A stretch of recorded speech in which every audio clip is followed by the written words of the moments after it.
Des vibrants récifs coralliens grouillant de vie aux vastes savanes, où créatures grandes et petites vagabondent librement, notre planète palpite d'un réseau complexe d'interconnexions. Chaque élément, chaque organisme joue un rôle dans le délicat équilibre de l'existence. Et, tout comme la nature opère selon les principes de cause à effet, d'attraction et de répulsion, nos vies semblent également régies par des lois similaires. Bienvenue dans notre exploration de la loi de l'attraction, un concept qui suggère comment nos pensées et nos émotions attirent des expériences et des réalités correspondantes dans nos vies. C'est une notion qui a résonné à travers les siècles, murmurée dans les vents de la sagesse antique et répercutée dans les salles de la pensée moderne. Pensons à des figures comme Giordano Bruno, précurseur de ces idées. Comme des graines transportées par le vent à travers les continents, cette idée a pris racine dans diverses cultures, se manifestant souvent de manières uniques et fascinantes. Commençons notre voyage en nous immergeant dans les traditions spirituelles qui ont longtemps contemplé le pouvoir de l'esprit et son influence sur notre réalité. Des anciens Védas de l'hindouisme aux profonds enseignements du bouddhisme, nous découvrirons comment ces anciennes pratiques considéraient l'interconnexion entre pensée, action et destin. Embarquez pour ce voyage de découverte explorant le riche éventail de croyances et de pratiques qui ont façonné la compréhension humaine de la loi de l'attraction. Et peut-être, ce faisant, parviendrons-nous à une compréhension plus profonde de nous-mêmes et du monde qui nous entoure.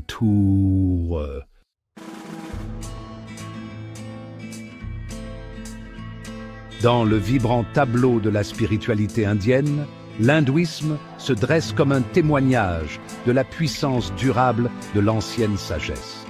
Pendant des millénaires, ses adeptes ont cru en une danse cosmique gouvernée par la loi du karma, un mot sanskrit qui se traduit par « action ». Chaque pensée, chaque parole, chaque acte crée un effet domino, façonnant non seulement notre présent, mais aussi le cours de nos vies futures. Comme on dit, on récolte ce que l'on sème. Ce réseau complexe de causes à effet n'est pas vu comme une punition ou une récompense, mais comme une conséquence naturelle de nos choix. De même qu'une graine plantée en terre fertile germera et poussera inévitablement, nos actions porteront également leurs fruits dans cette vie ou dans la suivante. Tout comme un pommier produit des pommes, nos actions produisent leurs fruits. La Bhagavad Gita, un texte sacré hindou, nous le rappelle avec éloquence. Car l'homme est fait de ses croyances. Ce qu'il croit, il le devient. Bhagavad Gita 6.5. Cette profonde interconnexion s'étend au-delà de nos actions individuelles pour englober le tissu même de l'existence. La Chandogya Upanishad, une autre écriture vénérée, déclare « L'homme est fait de désir. Comme est son désir, telle est sa volonté. Comme est sa volonté, telle est son action. Quelle que soit l'action qu'il accomplit, il la récoltera. » Chandogya Upanishad 12, Kanda 1. Cette sagesse ancestrale souligne le profond pouvoir de nos pensées et de nos désirs pour façonner notre réalité. L'hindouisme, dans son éternelle sagesse, nous invite à considérer le poids de nos actions et les conséquences à long terme de nos choix. Il nous rappelle que nous ne sommes pas de simples observateurs passifs dans le drame de la vie qui se déroule, mais des participants actifs, ayant le pouvoir de façonner notre destin. Comme le disait Dante, « Vous ne fûtes pas faits pour vivre comme des brutes, mais pour suivre la vertu et la connaissance. »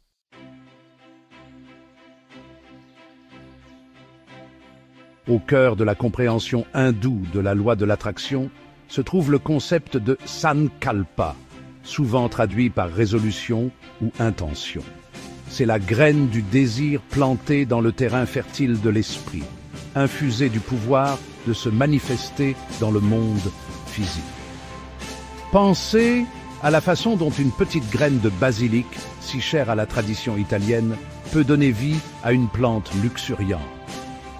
Comme un jardinier expérimenté choisit avec soin les graines qu'il sème, nous sommes également encouragés à cultiver des intentions positives et significatives, tout comme on le fait avec le soin du jardin, une tradition si ancrée dans la culture italienne. Mais Sankalpa est plus qu'un simple désir. C'est un acte conscient et délibéré de s'aligner avec notre but le plus élevé, notre dharma. Comme lorsque nous décidons de suivre notre passion, que ce soit peindre comme Michel-Ange ou composer de la musique comme Verdi.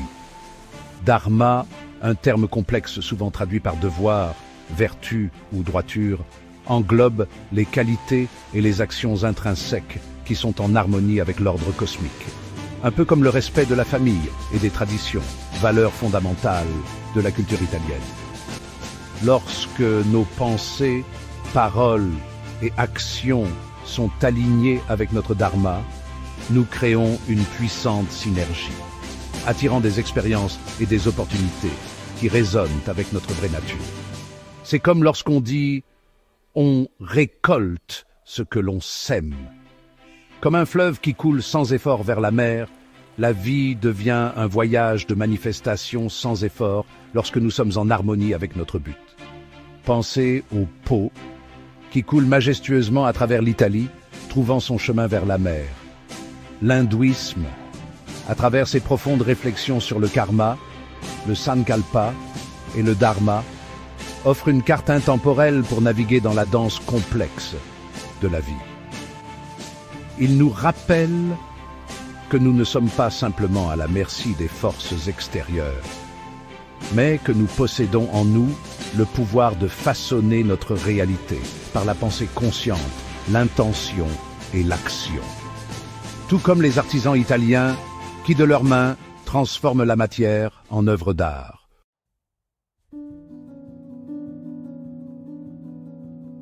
Des sommets enneigés de l'Himalaya aux jungles luxuriantes de l'Asie du Sud-Est, les enseignements du bouddhisme se sont répandus à travers le monde, portant un message de pleine conscience, de compassion et de libération de la souffrance.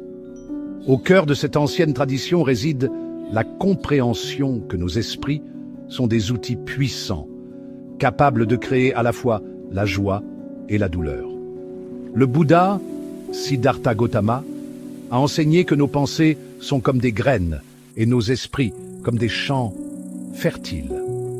De même qu'une seule graine peut germer et devenir un arbre imposant.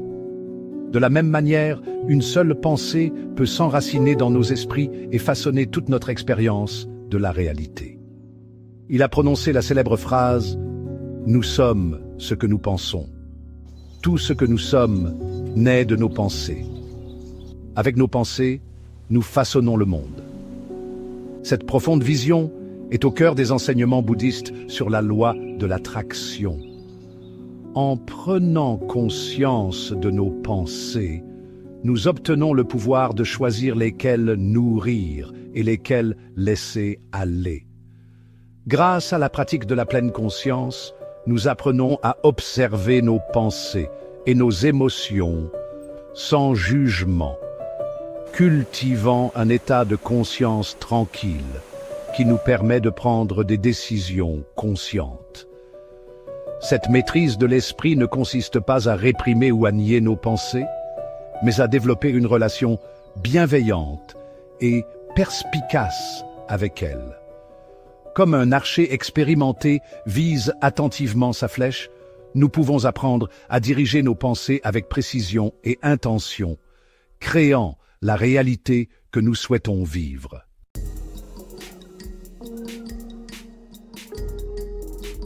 Le christianisme, une foi embrassé par des milliards de personnes à travers le monde, contient également de profondes réflexions sur le pouvoir de l'attraction.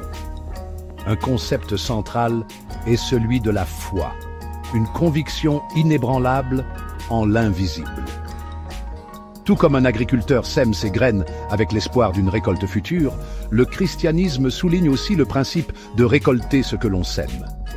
Comme on dit, qui sème le vent récolte la tempête. Ce principe, tissé dans tous ses enseignements, suggère que nos pensées et nos actions sont des graines qui produisent finalement les conséquences attendues. Proverbe 23, 7 le résume parfaitement. Car il est tel que sont les pensées de son âme. Ce verset puissant souligne l'importance de notre monde intérieur, nous rappelant que nos pensées façonnent notre réalité. De même que la graine détermine la nature de son fruit, nos pensées dominantes modèlent le cours de notre vie. Un peu comme le disait Dante, vous n'êtes pas faits pour vivre comme des brutes, mais pour suivre la vertu et la connaissance. Ce principe est réaffirmé dans Galates 6, 7. Ne vous y trompez pas, on ne se moque pas de Dieu. Ce qu'un homme aura semé, il le récoltera aussi. Ceci sert de puissant rappel que nous sommes liés aux conséquences de nos actions, qu'elles soient positives ou négatives. Cela nous rappelle que nous sommes soumis aux conséquences de nos actions, qu'elles soient positives ou négatives. En fin de compte, c'est un peu comme le karma.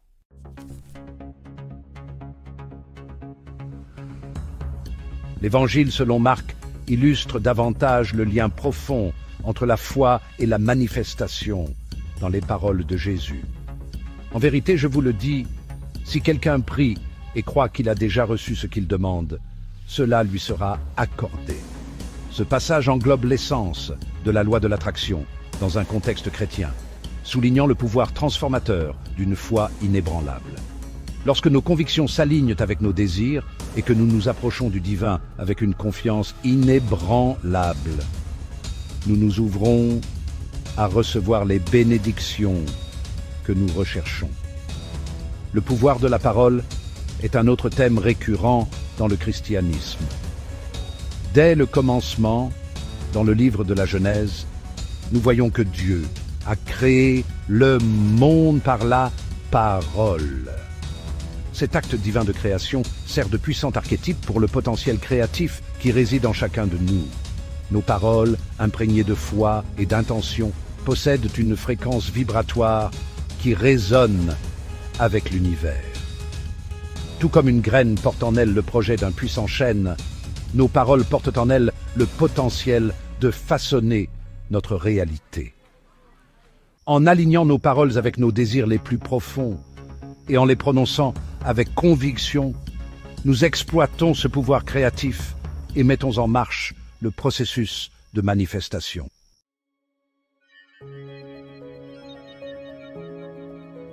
Notre voyage à travers les sagesses du monde nous emmène maintenant vers l'islam, une foi enracinée dans la soumission à la volonté divine d'Allah. La perspective islamique sur la loi de l'attraction met l'accent sur les concepts de niyya et tawakkul, c'est-à-dire l'intention et la confiance en Dieu. Niyya, souvent traduit par intention, est au cœur des enseignements islamiques. Il souligne l'importance d'aligner nos actions avec un but pur et sincère, tout comme un artisan qui met du soin dans chaque détail de son travail. Chaque acte, aussi petit soit-il, a un poids significatif lorsqu'il est imprégné d'une intention juste, comme une goutte qui contribue à former un océan. Ce concept est magnifiquement illustré dans un hadith rapporté par Omar ibn al-Khattab, où le prophète Mahomet, paix et bénédiction sur lui, a dit « Les actions sont jugées selon l'intention, et chacun obtiendra ce qu'il a voulu ». Cette profonde affirmation souligne l'importance d'une vie consciente, où nos actions sont le reflet de notre alignement intérieur, comme un miroir qui reflète notre âme. Tawakkul, d'autre part, incarne le principe de confiance absolue et d'abandon à Allah, semblable à la confiance d'un enfant dans les bras de ses parents. C'est un abandon actif au plan divin, même lorsque le chemin à parcourir semble incertain, comme naviguer en toute confiance en pleine mer, sachant qu'une étoile polaire nous guide. Cela n'implique pas une acceptation passive, mais plutôt une compréhension profonde que nos efforts ne sont qu'une partie d'une danse cosmique plus vaste, comme un fleuve qui coule vers la mer.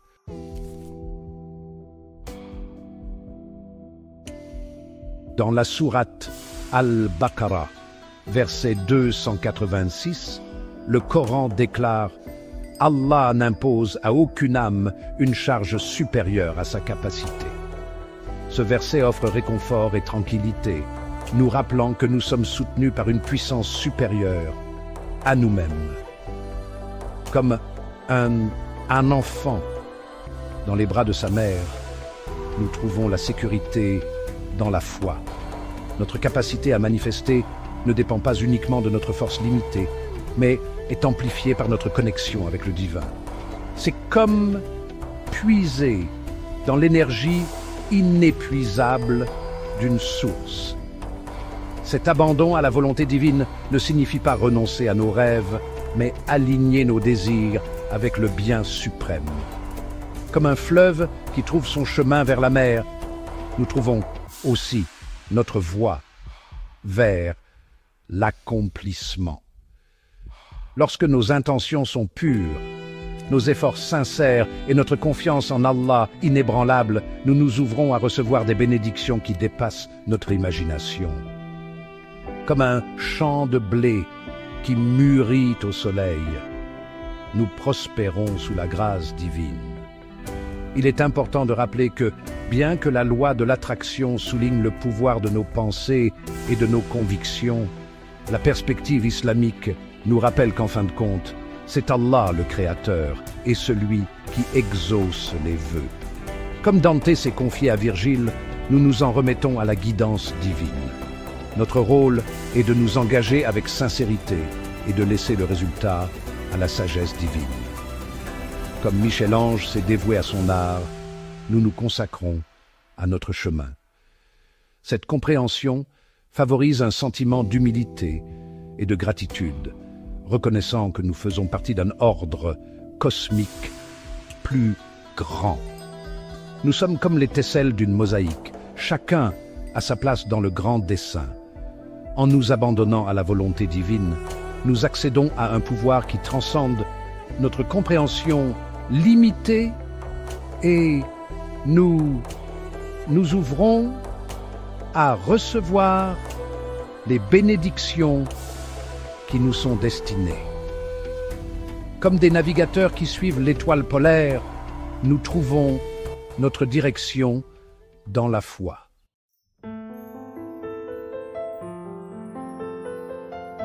Notre exploration de la sagesse antique nous conduit maintenant au judaïsme, une foi profondément enracinée dans l'alliance entre Dieu et Abraham.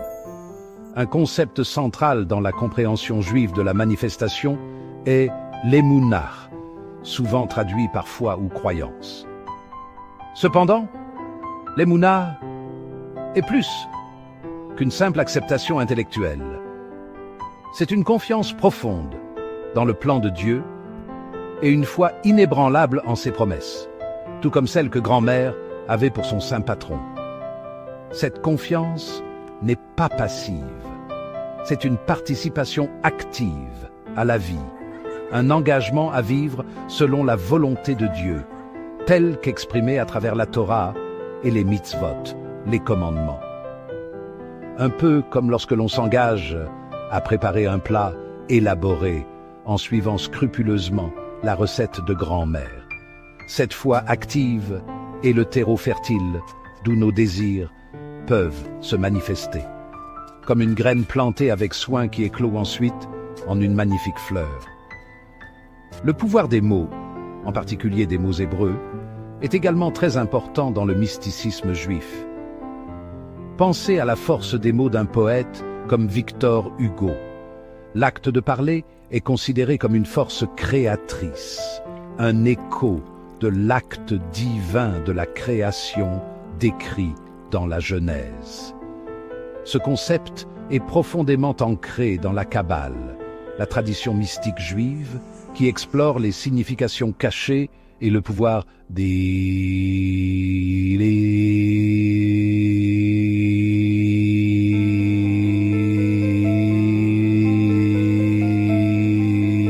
hébreu, un peu comme chercher le sens caché d'un film de Jean-Luc Godard. La pratique de Coadj Hadibur, le pouvoir de la parole, souligne l'importance d'une communication consciente.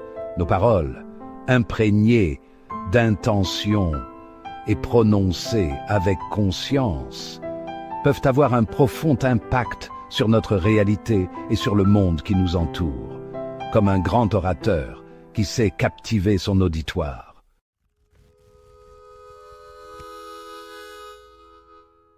Le livre des Proverbes, un recueil de dictons sages, offre matière à réflexion sur le lien entre nos pensées et notre réalité. Tout comme le disait Léonard de Vinci, toute notre connaissance commence par les sentiments. Proverbe 18, 21 dit « La mort et la vie sont au pouvoir de la langue.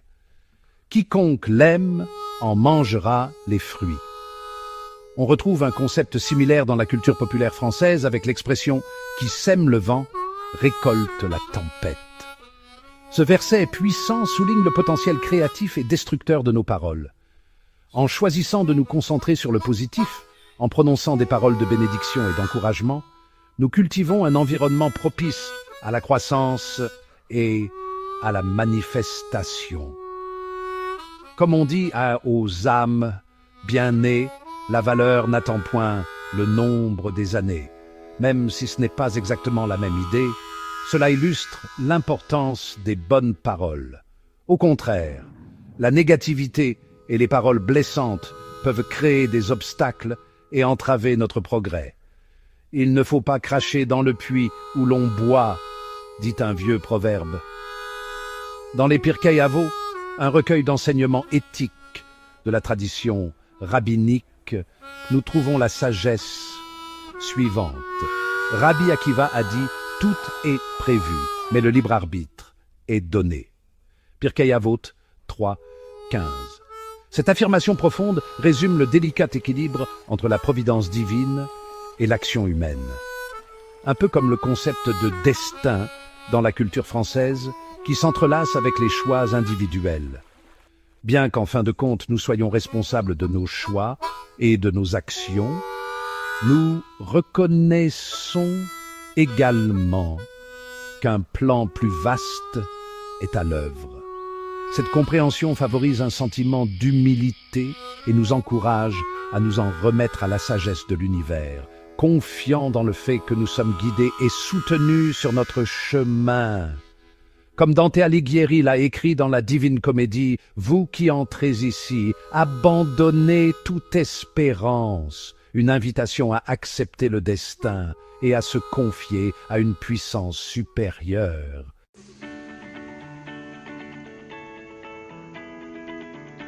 Des villes trépidantes aux montagnes sereines de Chine, il y a des siècles, est née une philosophie qui met l'accent sur l'harmonie avec l'ordre naturel de l'univers. Le taoïsme. Au cœur de cette sagesse ancestrale réside le concept du Tao, souvent décrit comme le wise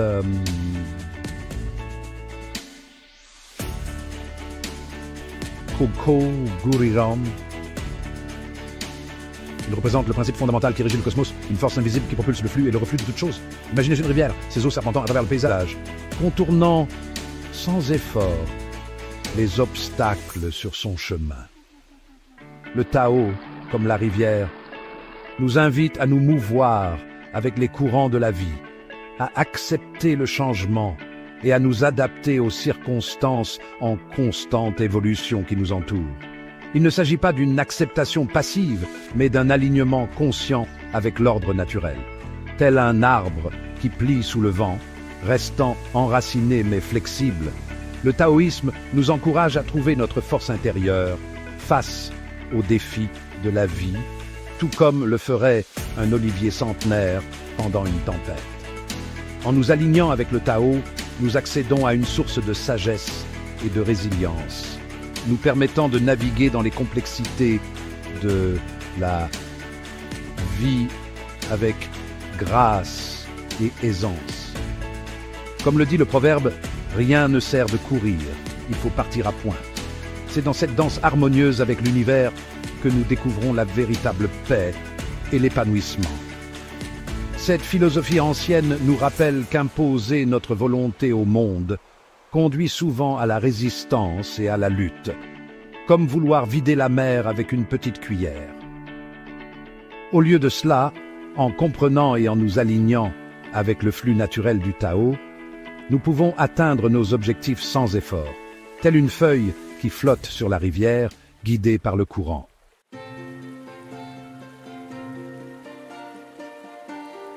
Un concept central du taoïsme est le Wu Wei, souvent traduit par non-agir ou action sans effort. Cela peut sembler paradoxal, mais en réalité, cela illustre le pouvoir de s'aligner avec le Tao en permettant aux événements de se dérouler naturellement et en agissant en accord avec l'ordre naturel, tout comme le ferait un sage naviguant sur les eaux de l'Arno. Il s'agit de discerner quand agir et quand prendre du recul, en laissant les choses suivre leur cours, comme un gondolier qui se laisse porter par le courant à Venise. Imaginez un jardinier d'agrumes expérimenté en Sicile qui comprend les besoins de ses plantes, fournissant les conditions idéales pour leur prospérité. Il ne force pas la croissance, mais la nourrit, travaillant en harmonie avec les rythmes de la nature, comme un agriculteur qui respecte le temps de la terre. C'est l'essence du Wu Wei, un équilibre délicat entre action et inaction, effort et aisance, comme l'harmonie d'une œuvre de Léonard de Vinci. Dans nos vies, pratiquer le Wu Wei signifie lâcher prise sur le besoin de contrôler chaque résultat, tout comme laisser le vent emporter les pensées négatives. S'abandonner à la sagesse de l'univers, comme admirer les étoiles par une nuit claire en Toscane. Il s'agit d'avoir confiance qu'en s'alignant avec le Tao, nous sommes guidés vers notre plus grand bien, même si le chemin n'est pas toujours clair, comme un pèlerin parcourant la Via Francigena.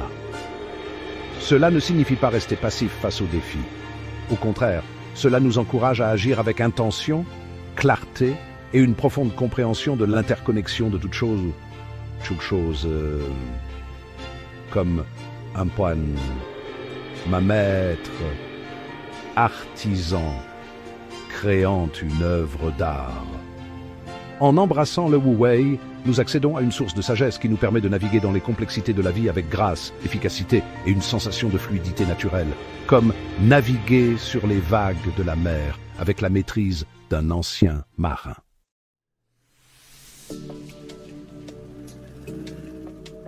Après notre voyage à travers la sagesse antique, nous arrivons maintenant au seuil du XXe siècle, témoin de l'essor de la nouvelle pensée. Ce mouvement, un mélange de philosophie, de spiritualité et de développement personnel, a apporté avec lui des idées révolutionnaires qui ont profondément résonné dans un monde en rapide transformation. En son centre résidait la profonde conviction du pouvoir de la pensée à façonner la réalité.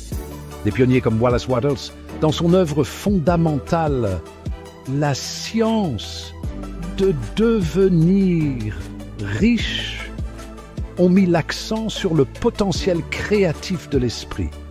Ils soutenaient qu'en alignant nos pensées avec nos désirs et en nous concentrant sur l'abondance, nous pourrions attirer la richesse et la prospérité dans nos vies, un peu comme créer son propre chemin d'épanouissement. Ce concept, bien que révolutionnaire pour l'époque, faisait écho à la sagesse antique que nous avons rencontrée, démontrant la nature intemporelle de ces principes. Napoleon Hill, une autre figure influente du mouvement de la nouvelle pensée, a consolidé davantage le lien entre pensée et succès. Grâce à ses vastes recherches sur les habitudes des personnes qui réussissent, Hill a identifié une série de principes qu'il considérait fondamentaux pour atteindre le succès, tout comme Léonard de Vinci dans ses études sur l'anatomie. avec une forte insistance sur la pensée positive, la visualisation et une confiance inébranlable en soi. Cette importance accordée au pouvoir de l'esprit a trouvé un profond écho chez les personnes qui cherchaient à prendre le contrôle de leur vie et à réaliser leurs rêves. De l'attraction de la richesse à la réussite, le mouvement de la nouvelle pensée a offert un cadre pour comprendre et exploiter le potentiel créatif qui réside en chacun de nous.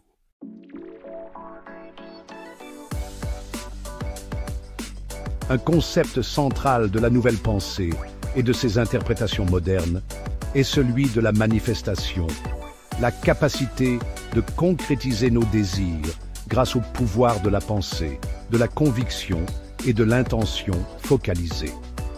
Il ne s'agit pas d'illusion, mais d'un processus délibéré et conscient d'alignement de nos pensées, émotions et actions avec les résultats que nous souhaitons.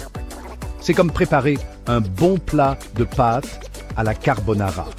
Il faut de l'attention, de la précision et la bonne combinaison d'ingrédients.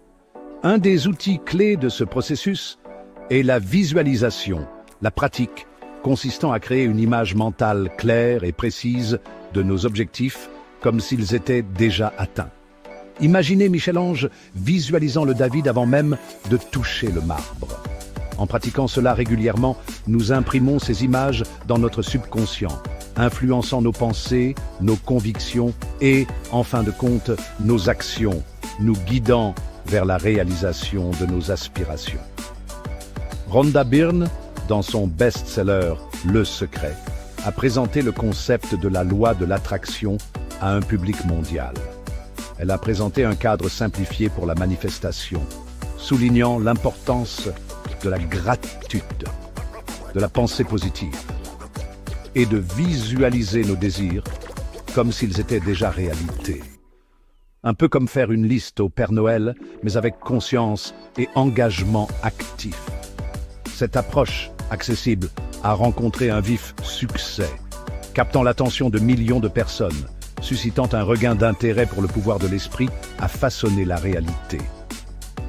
Bien que les méthodes et les interprétations puissent varier, le principe fondamental reste le même. Nos pensées sont des forces créatrices qui modèlent nos expériences et influencent le monde qui nous entoure. En comprenant et en exploitant ce pouvoir, nous devenons les créateurs conscients de notre réalité, manifestant la vie que nous désirons.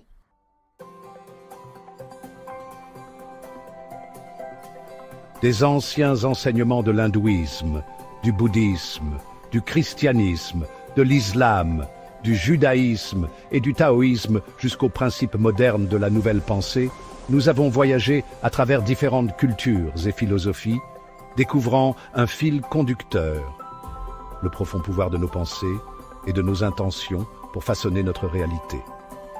Malgré les différences de langue, de coutumes et d'interprétation, le message de fond reste cohérent. Que l'on appelle cela karma, dharma, foi, niya, emuna, tao ou loi de l'attraction, l'essence reste la même. Notre monde intérieur façonne notre expérience extérieure. Ce sur quoi nous nous concentrons, ce en quoi nous croyons et ce que nous faisons a un impact direct sur la vie que nous créons. Ce n'est pas simplement un concept philosophique, mais un principe fondamental tissé dans la structure même de notre existence. C'est un peu comme dire « on récolte ce que l'on sème », mais dans un sens positif. Merci de nous avoir accompagnés dans ce voyage à travers la loi de l'attraction, vue sous différents angles spirituels. Rappelez-vous, le pouvoir de vos pensées et de vos intentions peut modeler votre réalité.